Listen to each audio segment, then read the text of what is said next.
हम शांति चाहते हैं, ये तो दुनिया ने देखा। अब दुनिया ये देखेगी कि हम शांति की रक्षा के लिए और अपनी शक्ति का भी प्रदर्शन कर सकते हैं।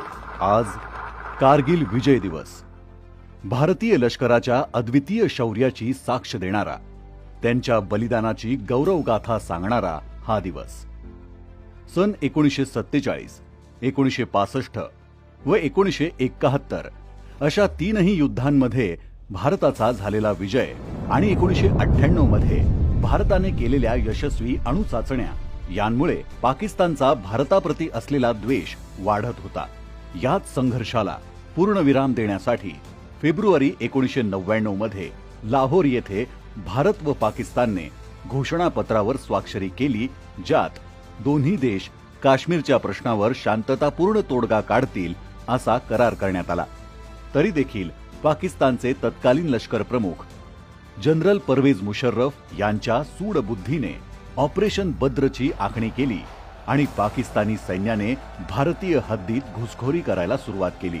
परंतु ताशी नामग्याल या लडाखी मेंढपाळाने या घुसखोरीची माहिती भारतीय लष्कराला दिली।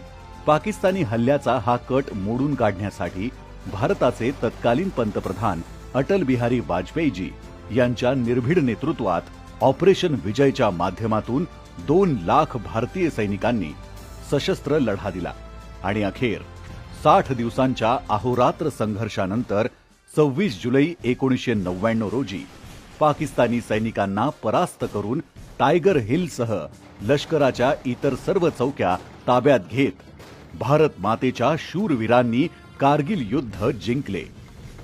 या युद्धात जवळपास 550 भारतीय जवानांना वीरमरण आले तर 1400 जवान जखमी झाले। या बलिदानाने एक नवा इतिहास घडवला। भारतीय लष्कराच्या शौर्य आणि कर्तव्यनिष्ठेला सलाम। मातृभूमीच्या रक्षणासाठी कारगिल युद्धात हुतात्मा झालेल्या भारत मातेच्या वीर जवानांना भावपूर्ण आदरांजली।